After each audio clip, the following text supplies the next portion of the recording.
depuis même étant enfant, ça là c'était dans notre esprit. Et je me rappelle, je ne sais pas quel âge j'avais, 2 ans ou 3 ans, il y a une dame qui me prenait pour aller derrière la maison. Et quand elle va derrière la maison, elle chez des amis. Elle dit monte sur moi, je ne sais pas ce que c'est. On est là jusqu'en tout. Et tous les matins, presque, elle m'a serré avec ça. Donc finalement, j'avais dit ça aux parents. Elle dit, mais la femme me prend toujours, on va derrière, elle descend ma caleçon, elle me dit, excusez-moi, je lui ai dit tout ça. On avait 2 ans, 3 ans sur moi. Pour dire que, étant même enfant déjà, l'ennemi utilise le côté sexuel. Et maintenant, la jeunesse aujourd'hui qui a grandi, quand tu leur dis de ne pas faire, c'est ça qu'ils veulent goûter. Chacun veut goûter pour voir ce que c'est. Est-ce que c'est doux? Pourquoi les parents ne veulent pas qu'on fasse? Pourquoi l'église même on ne veut pas qu'on fasse ça? Pourquoi même? Alors qu'est-ce qui se passe? Quelle est la raison réelle? Et chacun veut goûter. Maintenant, quand tu as goûté, maintenant tu as vu ce qu'il y a dedans, tu veux reculer. Non, c'est tout possible. C'est ça qui fait qu'on voit des grossesses bizarres, on voit des problèmes. Hein? Comme j'ai pris une grossesse, comme j'ai peur, il faut que je cache. Et beaucoup de nos jeunes sœurs aujourd'hui, 15 ans, 17 ans déjà, qui font des avortements et qui meurent. Il y en a même aussi qui réussissent. Il y en a même déjà à cette heure-là, qui commencent à utiliser des pilules déjà. Et toutes ces choses, c'est pour détruire. Alléluia. Pourquoi? Parce qu'on veut être mère rapidement. Non, chaque chose a son temps. Fais tes études. Prépare. Il y aura forcément quelqu'un qui va te marier et qui va t'aimer. Et qui va te prendre. Tu vas dire, oh, je suis en train de vieillir, je ne trouve pas de mari, je ne trouve pas de femme. Non, le temps arrive. Et ça, c'est une réalité. Je me rappelle un peu ici, il y a une soeur qui m'a dit, ah, papa, on ne trouve pas mari. Donc, pourquoi est-ce que la Bible n'a pas créé comme ça? Nous tous, on allait se marier, tous nos filles là. Il dit, ah, vous allez à ma femme. Parce que c'est elle seule qui est ma femme. Alléluia. C'est une réalité. Alors, les Corinthiens, qu'est-ce qui s'est passé en leur temps? C'était des problèmes qui étaient posés. Donc, ils ont appelé Paul pour lui poser la question sur ça. 1 Corinthiens 7. 1 Corinthiens 7. Il a dit ceci jusqu'au verset 1 à 17. Pour ce qui concerne les choses dont vous m'avez écrites, je pense qu'il est bon pour l'homme de ne point toucher de femme. Voici les questions que Paul. Alléluia. Il dit, lui, Paul, il s'est engagé de ne pas se marier. Il dit, c'est vraiment intéressant de ne pas se marier, de ne pas toucher de femme. Amen. Oui, il y a ça aussi, que la femme ne touche pas l'homme. Mais est-ce que c'est possible? Alléluia. Amen. Alléluia. Amen. On a vu un peu aussi certaines communautés où ils ont pris cet engagement, mais qui malheureusement, on voit beaucoup d'enfants de gauche à droite. On voit plein de choses. Moi-même, je sais, parce qu'il y a une qui habitait à côté de ma maison ici, qui a déménagé finalement. On ne peut pas prendre des engagements qu'on ne peut pas aller jusqu'au bout de la chose. C'est bon, tu peux ne pas te marier. Tu peux. Alléluia. Tu peux décider que tu ne te maries pas. Mais attention, il faut rester fidèle dans ta décision. Est-ce que tu peux? Alléluia. Serge, t'as levé ta main? Ah, il s'est tiré. Alléluia. Alléluia. Qui peut t'aimer sans se marier? Grâce au tu vois, tout le monde est appelé. Mais Paul dit que tu ne peux pas te marier. Ça sera très bon. Là, tu n'as rien fait. Mais en ce moment-là, il faut aller te castrer. Là, ça ne serait pas mauvais. Amen. Mais là aussi, c'est un péché. Hein. Ce n'est pas bon de supprimer ce que Dieu a fait. Verset 2. Toutefois, pour éviter l'impudicité, qu'est-ce que ça veut dire? Tout ça, mariage. Pour éviter l'impudicité, ça veut dire quoi? C'est calme ce matin. C'est pas la même chose. Ça va? D'accord. Et là, ça veut dire quoi l'impudicité là? Je n'ai pas entendu. Coucher avec quelqu'un sans se marier. Voilà. Donc ça, je n'ai parlé tout à l'heure. Donc pour éviter l'impudicité, que chacun ait sa femme et que chaque femme ait son mari. Amen. Vous voyez dans ce texte, il est bien dit que chacun ait sa femme On n'a pas dit que chacun ait ses femmes et que chaque femme ait aussi ses maris. Mais on dit que chacun ait sa femme et que chaque femme ait son mari. Alléluia. Il y a un vieux qui m'a posé la question. On dit que chacun ait sa femme. Et quand la femme a vieilli et qu'elle ne veut plus pendant que moi je veux encore, je fais comment? On va parler. C'est là, on fait comment? La femme est malade, elle a vieilli, elle ne peut plus. Mais généralement, les jeunes, même les hommes, à partir de 60 ans, 70 ans, c'est maintenant qu'ils sont très en forme. Oh, regarde, la femme ne peut plus. Papa, tu dis de prendre une seule femme. Dans ça, là, je fais comment? Amen. Je parle que du mariage ce matin. Alléluia. Amen. On fait comment? On met le système Abraham en marche. Quand le monsieur veut venir, il dit, ah, je suis malade. Ah, je suis fatigué. Ah, je ne peux pas. Même s'il est là, il veut mettre la parole de Dieu en pratique. Dans ce cas, il fait comment? Il active le système Abraham. Hein? Il active le système Abraham. Prends la seconde à côté. Alléluia. Regarde bien. Et puis on pose à un moment, quand tu vois la vérité, tu ne peux plus là. Comme tu ne peux plus, donc il faut attendre. Hein? Il faut attendre. On va faire à côté. Et puis pour voir. À côté, finalement, on va attaquer toutes les voisines d'à côté. On va attaquer les femmes qui sont à côté. On va attaquer les secrétaires du bureau. On va attaquer tout le monde. Et maintenant, on sort. Maintenant, on attaque. Et puis maintenant, on devient l'attaqueur éternel. Donc, on fait quoi? On n'est pas encore répondu. On va parler. Qu'est-ce qu'on fait? On va yes. On fait quoi? Parce qu'on dit que chacun ait sa femme. Et que chaque femme ait son mari. Olivia, ouais, tu vas venir aussi.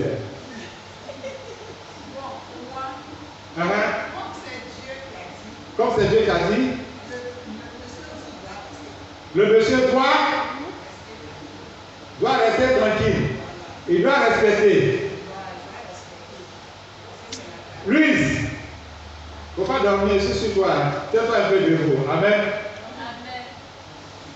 Qu'est-ce qu'on fait? J'y reste. Voilà ce que maman a dit. Qu'est-ce que je fais? Je tape à côté ou bien je reste tranquille? Moi, tu sais. Qu'est-ce qu'on fait? Je vais dans le sens de maman Agnès. Maman Agnès. Parce que cette décision-là ne vient pas de soi. Elle vient de Dieu. Maintenant, si vous deux vous êtes dans le Seigneur, je pense que avant d'arriver à la pièce, vous avez mené une vie commune avec le Seigneur et expliqué vos problèmes. Quand le Seigneur veut vous soutenir, mais il y a des problèmes quand soit le monsieur n'est pas converti et qu'il a des conseils ailleurs.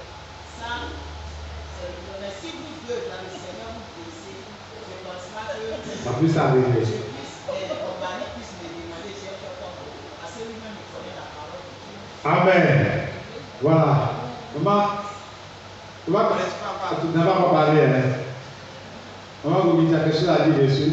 Je pense que c'est la même chose. C'est la même chose. C'est un couple chrétien, il Il n'y a pas de problème. n'y a pas de problème. On va parler. Tu vas dans le même sens? Dans le même sens. Alléluia. Amen. Je pense que ce qui a été dit, c'est vrai. Ce n'est pas facile. Mais tu dois t'aider. Alléluia. Mais si vraiment tu es dans le Seigneur, je suis convaincu qu'à ce tâche précis, le Seigneur ne va pas déclencher d'autres désirs pour ajouter à ce qui est en toi. Parce qu'il sait que vous avez atteint un certain âge.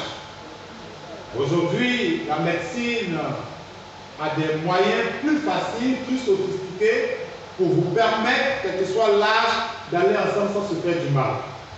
Maintenant, c'est toi toujours en train de regarder les films pornographiques. Tu es en train de regarder, comment on appelle, Au moment où le hot dog, tu es en train de regarder. Ton portable, il y a toujours, tu regardes toujours ces choses qui n'ont pas de sens.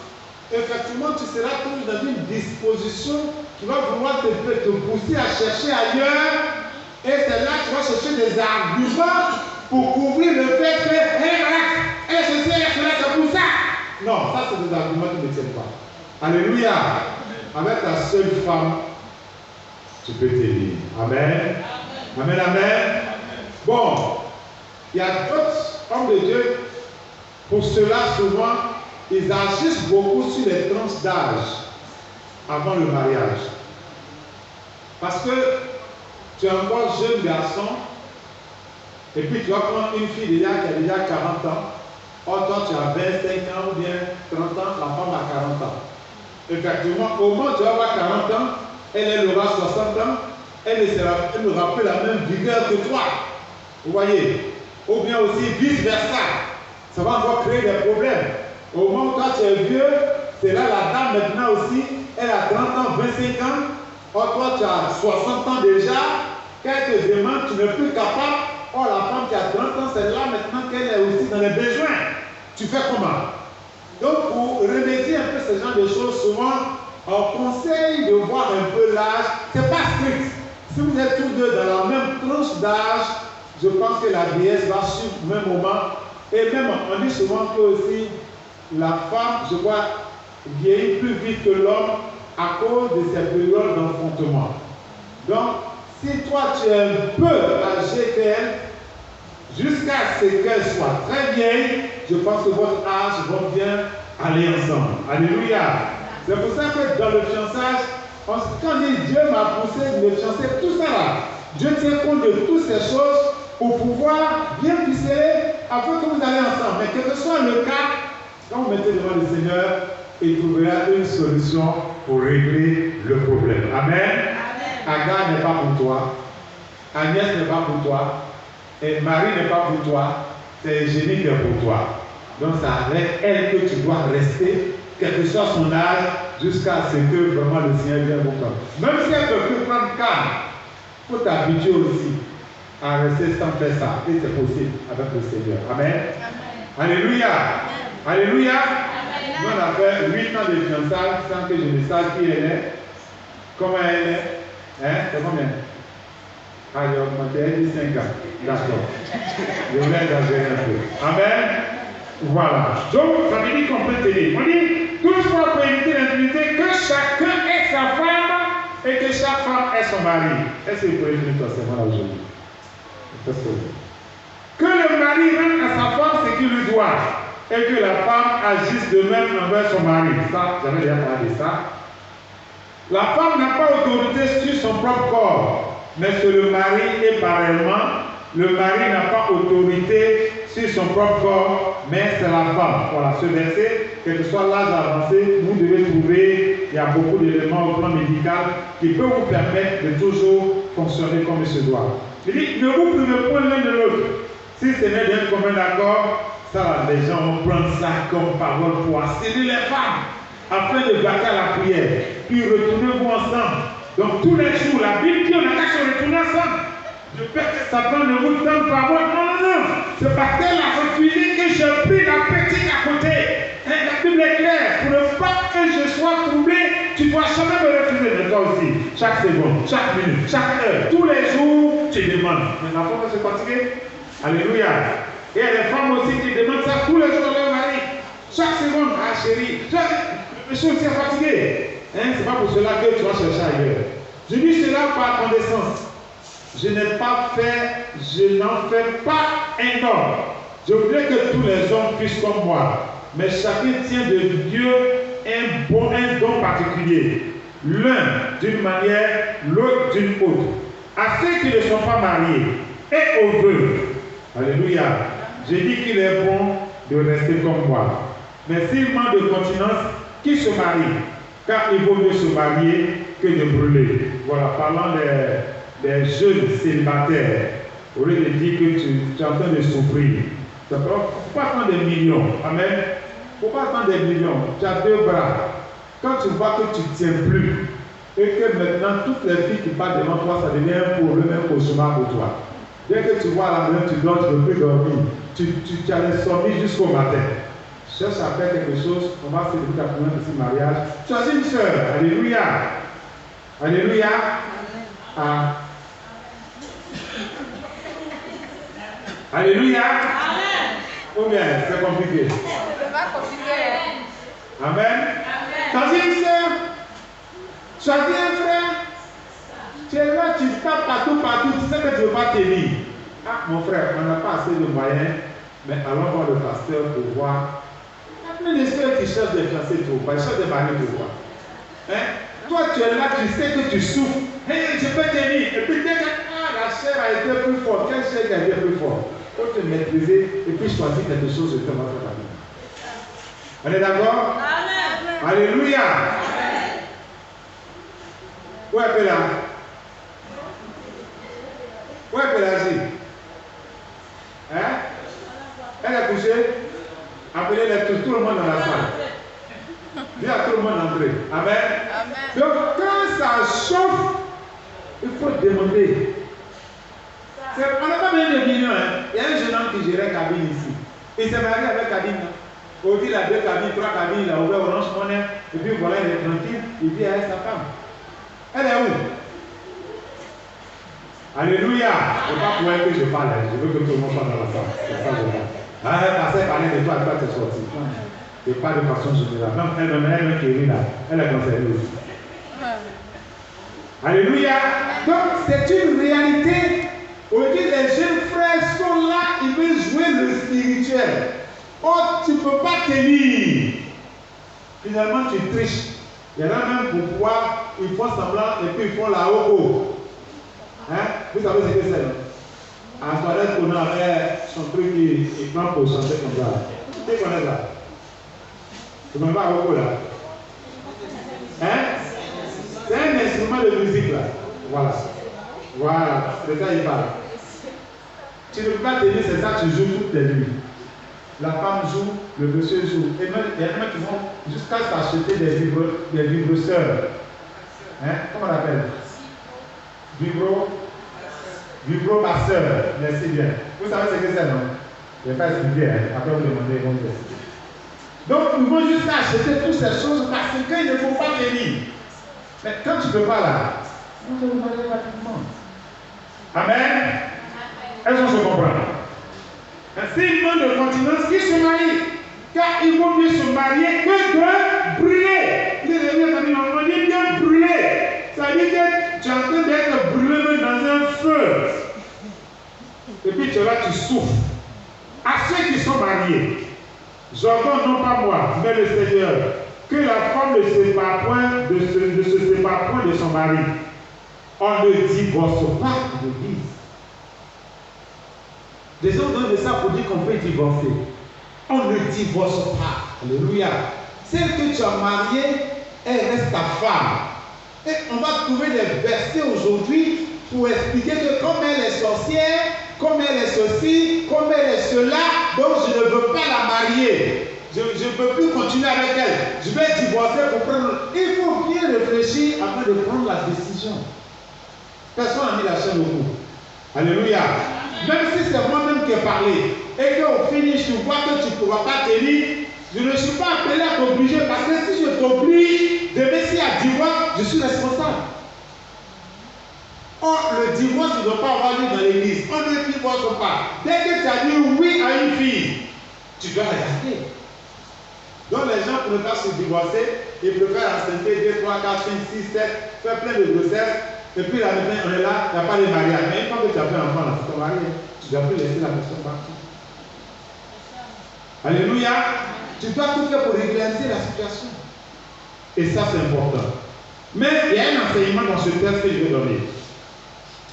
On dit à tous ceux qui sont mariés, j'entends que non pas, mais le Seigneur, que la femme ne se sépare pas de son mari. Si elle est séparée, qu'elle demeure sans se marier ou qu'elle se réconcilie avec son mari et que le mari ne repudie point sa femme. Maintenant, si tu as divorcé, tu ne dois plus jamais te marier. Jusqu'à ce que l'autre meure. Est-ce que tu peux t'aider? Alléluia. Aux autres, ce n'est pas le Seigneur, c'est moi qui dis. Si un frère a une femme non croyante, c'est sorti de la Bible, s'il a dit, si elle était agrémentée, si elle était acceptée pour écrire dans la Bible, moi je prends ça comme parole d'évangile. Et qu'elle consente à habiter avec lui, qu'il ne la regarde point. Si un frère a une femme non croyante et qu'elle consente à habiter avec lui, qu'il ne la regarde point. Et si une femme a un mari non croyant et qu'il consente à habiter avec elle, qu'elle ne répudie point son mari. Car le mari non croyant est sanctifié par la femme et la femme non croyante est sanctifiée par le frère. Autrement, vos enfants seraient impurs tandis que maintenant ils sont saints. Si le non-croyant se sépare, qu'il se sépare. Le frère ou la sœur ne sont pas liés dans ces cas-là. Dieu nous a appelés à vivre en paix. Car que sais-tu, femme, si tu sauveras ton mari, ou que sais-tu, mari, si tu sauveras ta femme. Alors, je vais bien expliquer de quoi il s'agit. Amen. Avant ma conversion, je suis avec une femme. Et bizarrement, c'est moi qui me suis converti avant la femme. On va parler au-dessus, non? Amen. Lui, c'est là, ça va? Avant ma conversion, je me suis converti. Et avant ma conversion, je suis avec une femme. Et maintenant que je suis converti, je me dis que j'ai connu le Seigneur. Alors je dis, bon, moi, je dis à la femme, convertis-toi. Et la femme dit, non, elle ne se convertit pas. Elle reste païenne. Mais je n'ai pas le droit de la repudier parce que moi, je me suis converti avant elle. Tant qu'elle veut rester avec moi, je suis tenu de la garder. Maintenant, si elle-même, elle demande à se séparer de moi, en ce moment-là, je suis quitte. Et là, la Bible m'autorise à prendre une autre femme pour me marier. Et vice-versa. Alléluia. Tant que l'autre partie n'est pas convertie, toi, tu n'as pas le droit, toi, tu es converti pour dire non, comme elle est païenne, elle est musulmane, elle est chrétienne, elle est bouddhiste, elle est animiste, elle est ceci, elle est cela, donc je ne la marie pas. Non, tu n'as pas le droit de la laisser tomber. Tu as pour mission de la garder comme épouse ou comme époux. Alléluia. Parce qu'on va venir dire non, moi j'ai des révélations, comme c'est passé dans une église. La dame a eu 3 enfants avec son mari, elle est venue à l'église juste pour qu'on prie pour elle. Et l'homme de cela dit, oh oui, papa, le Seigneur dit que le mari avec lequel tu es n'est pas ton mari. Donc reste ici. On va te trouver un mari qui est converti et qui est délivré. Et c'est là la dame qui est venue pour sa délivrance ne plus jamais repartir dans son foyer. Soit disant que son mari est un païen. Et là, ils lui ont trouvé un mari silence. Et ils l'ont fait asseoir. Hein, tu dis? Et ils ont prié pour eux en même temps là. Et en même temps, ils ont fait la nuit de mort pour leur donner leur chance. Pendant que la femme a son mari et ses enfants qui sont restés. Et le mari tempête pour venir récupérer son mari. Le prophète dit, ah, et pas les gens de Jérémie. Moi, j'ai fait ce que Dieu m'a dit de faire. Donc, je ne peux pas aller contre la parole de Dieu. Et jusqu'à le monsieur envoie la gendarmerie, on prend le prophète, on le met en prison. Et dit, si vous voulez tuer moi, Jérémie a souffert, Jésus-même a souffert. Donc si je meurs, c'est pour la gloire de Dieu. Je ne fais que donner le message que Dieu m'a donné. Le Seigneur m'a dit que tu n'es pas la femme du monsieur et que c'est celui-là qui est sa femme. Donc moi je les ai unis, donc tuez-moi. On l'a mis en prison, hein. Et les gens ont regardé, ça pas quoi faire. J'ai été obligé maintenant de les libérer. Et la dame a été séparée de son mari comme ça. Est-ce que ça là, un homme de Dieu, le Seigneur peut donner de tels messages pour diviser l'église? Alléluia. Et on va donner la révélation. Il suffit qu'il y ait un petit problème dans le foyer. Si c'est le monsieur qui est converti, que la femme n'est pas convertie, oh, oui, ma cause. Mon frère, le Seigneur m'a dit que la sorcière, c'est elle-même qui te fait tous des problèmes. Tu vois, tu as été renvoyé, non? Tu vois, ton salaire ne suffit pas, non? Tu vois, tu es tombé malade, non? C'est ta femme-là qui est à la base de ça. Tant que tu ne la laisses pas, le Seigneur m'a fait voir. Et là, même on est en train de parler là même là. Je la vois avec une machette. Elle est en train de chercher, on a coupé ta tête. Et le monsieur qui est assis va ouvrir ses yeux. Demain, quand il sort, quand il va voir sa femme, c'est pour la menacer. Non. Il ne faut pas donner des choses que Dieu n'a pas données. Pourquoi vouloir diviser les foyers? Christ est venu pour unifier, pour créer l'entente, pour créer l'harmonie. Parce qu'il n'est pas converti aussi qu'on trouve qu'elle est sorcier, ou bien il n'est pas converti, on trouve qu'il est sorcier. Et on mélange de foyers. Où est-ce qu'on s'en va? Qu'est-ce que nous voulons? Quel est l'aboutissement de ce que nous cherchons? Alléluia. Et même les gens, ils sont là. C'est-à-dire qu'à cause de ces soi-disant révélations, des foyers bénis qui étaient heureux aujourd'hui se sentent menacés. Il n'y a plus la joie, il n'y a plus la paix, il n'y a plus la cohésion, il n'y a plus d'amour. Pourquoi? Parce qu'on a donné une révélation sur le parti. Qui t'a dit ça? Alléluia. Alléluia. Est-ce que tu m'entends ce matin? Ce n'est pas à toi de diviser un couple. Maintenant, si tu as eu un enfant, une femme, tout ce qu'on te demande pour régulariser ta situation. Il faut régulariser parce que tu l'as aimé. Maintenant, si tu l'as pris, il faut aller jusqu'au bout. Ce n'est pas à l'église de sanctionner. Est-ce que tu comprends?